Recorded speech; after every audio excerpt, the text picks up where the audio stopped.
Last lecture में हम लोगों ने गाइडलाइन नंबर 1 और गाइडलाइन नंबर 2 के बारे में पढ़ा था।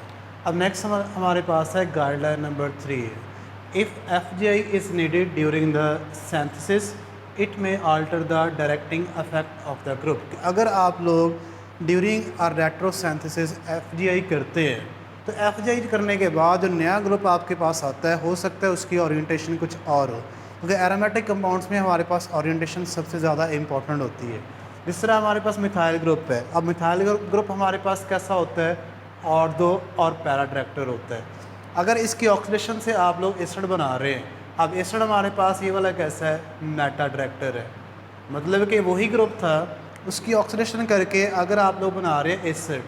अब इधर हमारे पास ये ऑर्थो और पैरा डायरेक्टर था, इधर हमारे पास कौन सा आ गया है, मेटा डायरेक्टर आ गया है। इसी तरह से हमारे पास जो नाइट्रोवेटिक है ये हमारे पास एक मेटा डायरेक्टर ग्रुप है, लेकिन जब इसकी आप लोग रिडक्शन से अमाइनो ग्रुप बनाते हैं तो अमाइनो ग्रुप हमारे पास कैसा होता है, ऑर्थो और पैरा डायरेक्टर होता है। कि एफ जी आई करने से, फंक्शनल ग्रुप इंटर कन्वर्जन करने से उस ग्रुप की जो डायरेक्टिंग एबिलिटी होती है, डायरेक्टिंग इफेक्ट होता है, वो चेंज हो सकता है। लिखा it may alter the directing effect के चेंज कर सकता है। जिस तरह से हमारे पास यहाँ पे मिथाइल है, जब इसकी ऑक्सीडेशन से आप लोग एसिड बनाएंगे, ये वाला पहले ऑर्थो और पैरा डायरेक्टिंग था, अब ये वाला हमारे पास कैसा है, मेटा डायरेक्टिंग है। इसी तरह से हमारे पास जो NO2 है, नाइट्रो है, ये हमारे पास मेटा डायरेक्टर होता है। जब इसकी आप लोग एफ जी आई करेंगे, इसको चेंज कर लेते हैं NH2 में, तो ये हमारे पास कौन सा हो जाता है, ऑर्थो और पैरा डायरेक्टिंग। मतलब इन दोनों की यहाँ पे जो ओरिएंटेशन थी, डायरेक्टिंग एबिलिटी थी, वो चेंज हो चुकी है। इसलिए हमें इस चीज़ का ख्याल रखना पड़ता है जब हम लोग रेट्रो कर रहे होते हैं कि हमने ग्रुप किस स्टेज पे और किस पोजीशन पे लगाना है। अब सपोज़ करें कि हमारे पास ये वाली कंडीशन है और आप लोगों ने ग्रुप लगाना है ऑर्थो और पैरा पे, तो हम लोग इस स्टेज पे लगाएंगे। अगर आपने वो मेटा पोजीशन पे लगाना है तो हम लोग इस स्टेज पे लेके आएंगे। इसी तरह से हमारे पास इधर है, अगर आपने ग्रुप लेके आना है मेटा पोजीशन पे तो हम लोग नाइट्रो वाली स्टेज पे उसको इंट्रोड्यूस करवाएंगे। लेकिन अगर आपने उसको ऑर्थो और पैरा पे लगाना है तो हम लोग उसको अमाइनो वाली स्टेज पे इंट्रोड्यूस करवाएंगे। इस तरह हमारे पास ये वाली एग्जांपल है। अब इसके ऊपर क्लोरीन भी लगा हुआ है और साथ CL3 भी है। ये हमारे पास एक मेटा डायरेक्टिंग ग्रुप होता है। अब ये हमारे पास किस पोजीशन पे लगा हुआ है, इसके लिहाज से ये वाला पैरा पे लगा हुआ है। अब इसका मतलब है कि ये वाला हमारे पास मेटा डायरेक्टिंग है। अगर इस स्टेज पे आप लोग इसे डिस्कनेक्ट कर देते हैं तो दोबारा आप लोग उसको इस जगह पे नहीं लेके आ सकते, क्योंकि ये वाला हमारे पास कैसा होता है, मेटा डायरेक्टिंग होता है। ये वाला इस ग्रुप को इस जगह पे और इधर से इस जगह पे डायरेक्ट करेगा, लेकिन हमें वो किस जगह पे चाहिए होता है, वो पैरा पोजीशन पे चाहिए होता है। तो इसलिए हमें इस स्टेज पे आप लोग इसकी डिस्कनेक्शन नहीं कर सकते। तो हम लोग सबसे पहले एफ जी आई करके इसको चेंज कर रहे हैं मिथाइल में, क्योंकि मिथाइल ग्रुप जो होता है उसकी क्लोरीनेशन से हमारे पास CCl3 बनता है जब आप लोग उसको PCl5 की प्रेजेंस में रिएक्शन करवाते हैं। अब हम लोगों ने सबसे पहले एफ जी आई करके इसको चेंज कर लिया मिथाइल ग्रुप में। अब ये वाला जो मिथाइल ग्रुप हमारे पास है वो ऑर्थो और पैरा डायरेक्टिंग है। अब इसके लिए से किस जगह पे लगा हुआ है, पैरा पे लगा हुआ है। तो इसका मतलब है कि अब हम लोग इसको इस स्टेज पे डिस्कनेक्ट कर सकते हैं। इसलिए हम लोगों ने इसको इस स्टेज पे डिस्कनेक्ट किया है, क्योंकि सिंपल क्लोरीनेशन से हम उसको लेके आ सकते हैं। ये हमारे पास बन गई टॉलिन। जब हम लोगों ने इसकी सेंसेस देखनी है तो आप लोग पहले क्लोरीनेशन करा के पैरा पोजीशन पे हमारे पास क्लोरीन आ गया। उसके बाद आप लोग इसको चेंज करते हैं PCl5 के साथ रिएक्शन करवा के CCl3 में। अब देखिए हम लोगों ने ये वाला ग्रुप जो था पैरा पोजीशन पे लेके आना था। अब हमारे पास एक ये वाला ग्रुप था और एक इसके साथ ये वाला ग्रुप था। मतलब इसकी आप लोगों ने एफ जी आई करके इसको किस में चेंज कर दिया, CCl3 में चेंज कर दिए, और ग्रुप आपने लेके आना था पैरा पोजीशंस पे। अब ये हमारे पास ऑर्थो और पैरा डायरेक्टिंग होता है। अब ये हमारे पास कैसा होता है, मेटा डायरेक्टिंग होता है। ग्रुप हमने लेके आना पैरा पोजीशंस पे, तो इसलिए हम लोग उसको इस स्टेज पे नहीं लेके आ सकते। मतलब जब ये लगा होगा तो ये उसको क्लोरीन को कहाँ पे लेके आएगा, मेटा पोजीशंस पे। लेकिन जब ये वाला लगा होगा तो उसको किस जगह पे लेके आएगा, ये पैरा पोजीशंस पे लेके आएगा। इस तरह नेक्स्ट हमारे पास है गाइडलाइन नंबर 4 है, many groups can be added by nucleophilic substitution reactions on diazonium salt. ठीक है, ये वाला हम लोग लास्ट लेक्चर में पढ़ चुके हैं कि अगर हम लोगों ने न्यूक्लियोफाइल को इंट्रोड्यूस करवाना है तो आप लोग उसको डाइएजोनियम साल्ट बना के फिर इंट्रोड्यूस करवाते हैं।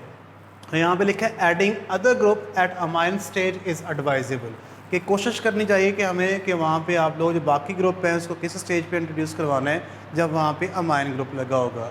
और डाइएजोनियम साल्ट हम लोग किस तरह से बनाते हैं कि सबसे पहले आप नाइट्रेशन करते हैं, नाइट्रो ग्रुप की रिडक्शन करके उसको NH2 में चेंज करते हैं और उसको आप लोग सोडियम नाइट्राइड और HCl के रिएक्शन से डाइजोनियम साल्ट बनाते हैं। फिर आप लोग उस ग्रुप को लेके आते हैं जिस न्यूक्लियोफाइल को लेके आना है।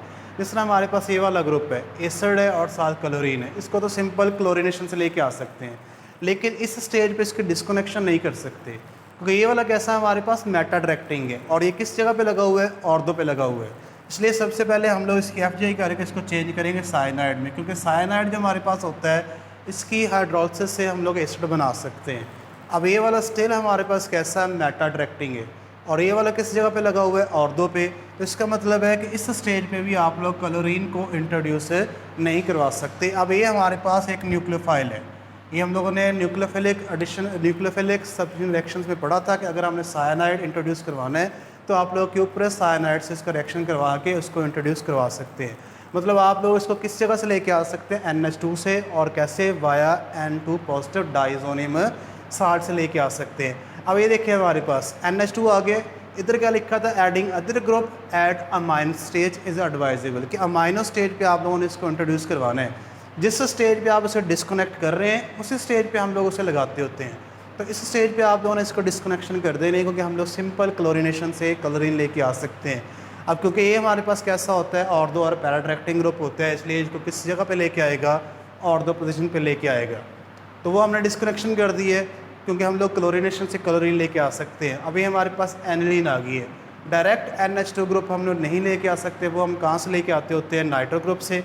इसलिए हमने इसकी FGI करके किस में चेंज कर दिया, नाइट्रो में, और इसकी डिस्कनेक्शन हमने कर दी क्योंकि ये वाला हमारे पास है, ये आप लोग CN डिस्कनेक्शन कर रहे हैं और हम लोग इसको किस तरह से लेके आ सकते हैं, नाइट्रेशन से वापस लेके आते हैं।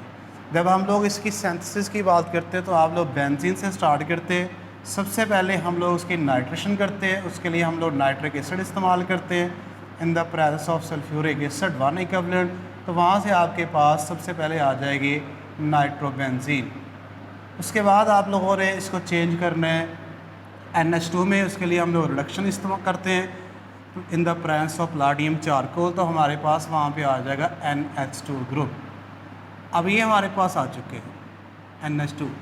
अब देखिए हमारे पास ये नाइट्रो भी था, उसी के चेंज करके आपने किस में चेंज कर लिया, NH2 में। इधर लिखा हो कि adding other group at amine stage is advisable. अब हमारे पास अमाइन स्टेज आ गई है, इस स्टेज पे हमें बाकी ग्रुप इंट्रोड्यूस करवाने चाहिए क्योंकि ये हमारे पास एक तो ऑर्थो पैरा डायरेक्टिंग होता है और उसके साथ साथ एक्टिवेटिंग ग्रुप होता है, रिंग को एक्टिवेट करता है। तो इसलिए हम लोग इस स्टेज पे बाकी जो ग्रुप है क्लोरीनेशन हम लोग वो कराएंगे, लेकिन उससे पहले हम लोग इसकी ग्रुप प्रोटेक्शन करते हैं और बाद में आप लोग उसकी डी प्रोटेक्शन करते हैं। इधर मैं डायरेक्ट इसकी क्लोरीनेशन कर रहा हूँ, इसका मतलब ये नहीं है कि आपने डायरेक्ट करनी है, पहले आपने इसके असाइल क्लोराइड के साथ रिएक्शन करवा के इसकी प्रोटेक्शन करनी है। असाइल क्लोराइड के साथ रिएक्शन करवाना है इन द प्रेजेंस ऑफ pyridine। तो उससे हमारे पास जो बनेगा NH, साथ आ जाएगा AC। अब इधर इसकी रिएक्टिविटी ज़्यादा थी, इसकी रिएक्टिविटी हमारे पास कम है क्योंकि इसके साथ असाइल ग्रुप लगा होता है। असाइल ग्रुप जो होता है इलेक्ट्रॉन विड्रॉइंग ग्रुप होता है, जिस वजह से ये वाले इलेक्ट्रॉन वो अपने पास ही विड्रॉ करते हैं। रिंग में आने वाले इलेक्ट्रॉन की वहाँ पे जो कंसंट्रेशन होती है वो कम हो जाती है। इधर सारे के सारे इलेक्ट्रॉन इसके अंदर आते हैं, जिस वजह से ये रिंग को एक्टिवेट करते हैं और ऑर्थो पोजीशंस पे और पैरा पोजीशंस पे, सभी पोजीशंस पे ग्रुप लगने के चांसेस होते हैं। लेकिन जब आप इसकी ग्रुप प्रोटेक्शन करते हैं, मतलब इसकी रिएक्टिविटी अब कम कर दी है, अब ये सिर्फ और सिर्फ एक जगह पे लगेगा, या ऑर्थो पे या फिर वो पैरा पे। इस स्टेज पे आके आप लोग उसकी क्लोरीनेशन कर लेते हैं। उसके लिए हम लोग chlorine in the presence of iron trichloride इस्तेमाल करते हैं। तो आपके पास आ जाएगा क्लोरीन, और साथ ही हम लोग सेकंड, ये पहले नंबर पे हमने क्लोरीनेशन कर ली है, दूसरे नंबर पे साथ ही हम लोग इसकी डी प्रोटेक्शन भी कर रहे हैं। डी प्रोटेक्शन से वो दोबारा उसको किस में चेंज कर देगा, NH2 के अंदर। ये हमारे पास आ चुका है NH2 और साथ क्लोरीनेशन के। हमने दो स्टेप इकट्ठे ही कर लिए, क्लोरीनेशन भी और साथ हम लोगों ने इसकी डी प्रोटेक्शन भी कर ली है। अब इसकी जगह पे हम लोगों ने किस ग्रुप को लेके आना है, साइनाइड को लेके आना है। लेकिन पहले हमने क्या बनाना है, डाइजोनियम साल्ट बनाना है। तो इसलिए हम लोग इसको सोडियम नाइट्राइड के साथ रिएक्ट करवाएंगे इन द प्रेजेंस ऑफ HCl। तो उससे हमारे पास वहाँ पे बनेगा डाइजोनियम साल्ट बनेगा, N2 पॉजिटिव साथ Cl नेगेटिव, इस जगह पे Cl लगा हुआ है। इस स्टेज पे आके आप लोग कोई भी न्यूक्लियोफाइल इंट्रोड्यूस करवा सकते हैं। इधर हमारे पास कौन सा न्यूक्लियोफाइल है, साइनाइड है, उसके लिए हम लोग इस्तेमाल करते होते हैं क्यूप्रस 1 साइनाइड। तो हमारे पास आ जाएगा साइनाइड और उसकी हाइड्रोलिसिस से आप लोग उसको एसिड में कन्वर्ट कर सकते हैं। ये हमारे पास आ गए। अब हमारे पास टारगेट मॉलिक्यूल में ये किस में चेंज था, एसिड में था, इसलिए हम लोग इसकी हाइड्रोलिसिस करके बेशक एसिड हाइड्रोलिसिस कर ले या बेस हाइड्रोलिसिस कर ले तो वो साइनाइड ग्रुप को किस में चेंज कर देता होता है, एसिड ग्रुप में चेंज कर देता है। तो ये हमारे पास जो हमारा कोरस्पॉन्डिंग टारगेट मॉलिक्यूल है वो बन गया। गाइडलाइन नंबर 3 हमारे पास थी कि अगर आपके पास वहाँ पे फंक्शनल ग्रुप इंटर कन्वर्जन करते हैं तो वो उस ग्रुप की जो डायरेक्टिंग एबिलिटी है उसको चेंज कर सकते हैं। तो इसलिए हमें इस चीज़ का ख्याल रखना पड़ता होता है कि हमने जो नया ग्रुप लेके आना है वो किस स्टेज पे लेके आना है। उस लिहाज से आप लोग उसकी फंक्शनल ग्रुप इंटर कन्वर्जन करते हैं। जिस तरह हमारे पास मिथाइल था और दो पैरा डायरेक्टिंग होता है, इसकी जब आप लोग FJ करके इसको एसिड में चेंज करते हैं क्योंकि हमारे पास मिथाइल ग्रुप हो तो उसकी ऑक्सीडेशन से आप लोग वहाँ पे एसिड बना सकते हैं। अब ये हमारे पास मेटा डायरेक्टिंग है और ये हमारे पास कैसा है, और दो पैरा डायरेक्टिंग है। तो इसलिए हमें देखना पड़ता है कि हमने ग्रुप किस स्टेज पे लेके आना है और कौन सी पोजीशन पे लेके आना है। जिस तरह से हमारे पास इधर था, हम लोगों ने क्लोरीन को इसके पैरा के लिहाज से लेके आना था, तो इसलिए हम लोग इसको इस स्टेज पे इंट्रोड्यूस करवा सकते हैं और इसी स्टेज पे हम लोगों ने इसको क्लोरीनेशन करवा के क्लोरीन लगा दिए। इसकी जब आप लोग क्लोरीनेशन करते हैं, साइड चेन क्लोरीनेशन करते हैं, तो हमारे पास CCl3 बनता है। अब ये हमारे पास एक मेटा अट्रैक्टिंग ग्रुप होता है। ये किस जगह पे लगा हुआ है, पैरा पे लगा हुआ है। इस स्टेज पे आप लोग नहीं लेके आ सकते थे। अगर इस स्टेज पे आप इसे लेके आने की कोशिश करते तो इस जगह पे आता या फिर वो इस जगह पे आना था, लेकिन हमें वो किस जगह पे चाहिए था, पैरा पोजिशन पे चाहिए था। इसलिए हम लोग उसको किस स्टेज पे इंट्रोड्यूस करवा रहे हैं, इस स्टेज पे, क्योंकि ये हमारे पास और दो और पैरा डायरेक्टिंग है। गाइडलाइन नंबर 4 में कहते हैं कि बहुत सारे न्यूक्लियोफाइल्स को आप लोग डाइजोनियम साल्ट स्टेज पे इंट्रोड्यूस करवा सकते हैं और इसके लिए हम सबसे बेस्ट आइडिया कौन सा है कि आप लोग कोशिश करें कि ग्रुप जो यहाँ लेके आना है वो किस स्टेज पे लेके आएँ, अमाइन स्टेज पे लेके आएँ। जिस तरह हमारे पास ये वाली एग्जांपल्स थी, एसिड था, उसको आपने फंक्शनल ग्रुप करके साइनाइड में चेंज कर दिया। फिर अब क्योंकि हम ये साइनाइड कहाँ से लेके आ सकते हैं, अमाइनो से लेके आ सकते हैं, डाइजोनियम साल्ट बना के।